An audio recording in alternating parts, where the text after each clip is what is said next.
7bet lažybos. 7bet. 7bet lažybos. 7bet. 7bet lažybos. 7bet.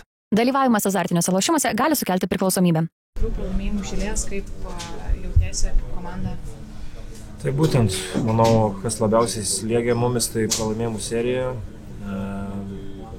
Niekaip nesugebėdavom 40 minučių išlaikyti gero žaidimo, koncentracijos su Madrido ir Olimpiakos komandom antrose pusėse subirėdavom, tai reikėjo tokių rungtynių, reikėjo kažkaip, nežinau, netgi kartais negražiai, dar kažkaip sunkiai, bet tos pergalės labai reikėjo ir tas šiandien pasimatė, kad vėlgi nepavyko išlaikyti to gražaus žaidimo, kaip ir pirmoje pusėje ir kamuolys gerai judėjo ir sumetėm laisvus metimus, antroje pusėje reikėjo ir pavargti ir sudėtingesnių metimų buvo, bet kas svarbiausia, manau, sunkiai susikurdami progas puolant, kompensavom gerų darbų gynyboje ir sulaikėm varžovą 68 taškais. Tai tokia ir priežastis turbūt svarbiausia.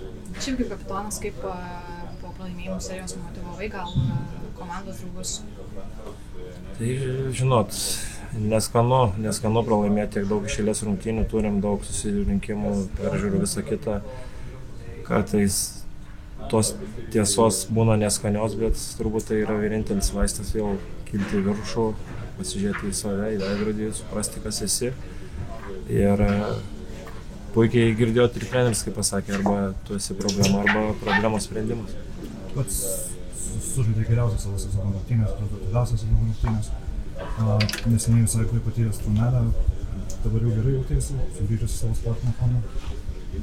Gerai jaučiuosi, taip, nebuvo visą laimę trauma tokia labai rimta, panašiai kaip ir Silveinui, beveik identiškai greičiausiai. Tai didžiulė pagarba Silveinui, kad jisai taip greit sugrįžo, jis vis tik yra kitokio stiliaus žaidėjas negu aš, tai jisai daug žaidžia su kamuoliu, daug krypčių keitimų, daug visko, remiasi savo staigumu, individualiais įgūdžiais, žinot, mano šiuo momentu šitoj karjeros stadijoje tas žaidimas kitoks, šiek tiek daugiau tų bėgiojimų tiesia linija, tai bet labai smagu, kad Sisko greitai taip sugrįžo ir dar taip sužaidė, o pabaigiant klausimą, taip aš jaučiuosi gerai, nejaučiu jau nieko po paskutinės traumos, viskas gerai.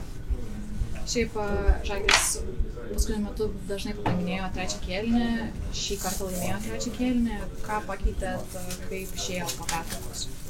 Na, žinot, visada varžovas atsilikdamas rūbiniai turi susirinkimą ir aišku, kad pakeis energiją, tai svarbiausia, kaip tu atlaikysi tą pirmąjį smūgį iš varžovo, tai sakau, puolime vargom tikrai, nebuvo lengva, bet sakau, gynybai kompensavom, greit prisirinkdavom pražangų tikrai, bet turbūt, kad šiandieną šitos rungtynės dėl to reikėjo daug kietumo, gal kartais tų pražangų buvo ir per daug, bet kažkiek galbūt kontroliavome ritmą labiau dėl to, tai tas ir buvo turbūt kažkas kitaip negu anksčiau, nes vėl grįžtam į pradžią pokalbio, kad reikėjo tos pergalės kažkokiu tai būdu. Buvęs tavo komandos treneris Šarūnas Jasikevičius nekart yra sakęs, kad Ulanovas pradeda rungtyniauti antroje sezono pusėje. Pats beveik pusantro mėnesio nebuvai pelnęs 2 taškų skirtumo. Gali sutikti su jo žodžiais? Jeigu pasitvirtins, tai labai džiaugsiuos. Šiaip tai nežinau. Gerbiu Šarūną, visus jo žodžius, labai daug iš jo esu pasiėmęs kaip krepšininkas, bet Šarūnas dabar yra mūsų priešas.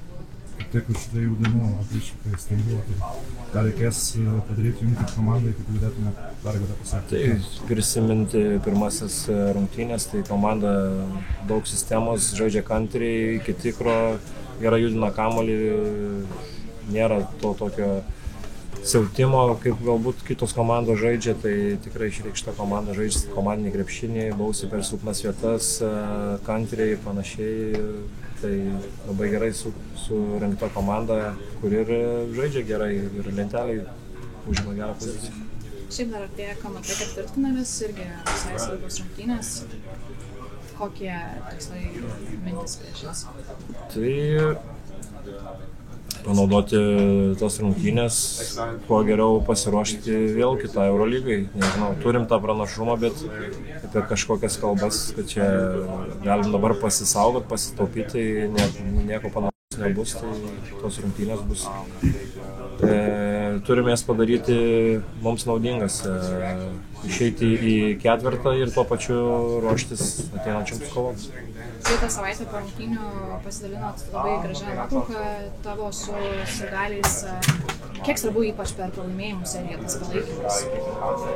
Tai labai svarbu ir buvau sakęs, kad čia šitie mūsų fanai kažkiek ir skiriasi galbūt nuo tų žmonių, kurie ne visada arba kartais tik tai ateina į areną, o čia yra ta grupė, kuri duoda maks palaikymą ir nekartą mums yra sakę, važiuoja į LKL rungtynės į išvykas, visada palaiko, nesvarbu rezultatas, svarbiausia už ką tu žaidi, stumia fanai kovoti toliau, nesvarbu koks rezultatas ir panašiai, tai kad mes turim tokius fanus, tai galime tik pasidžiaugti, o ateičiai tai sakau, norim ir toliau bendradarbiauti. 7bet lažybos, 7bet. 7bet lažybos, 7bet. 7bet lažybos, 7bet. Dalyvavimas azartiniuose lošimuose gali sukelti priklausomybę.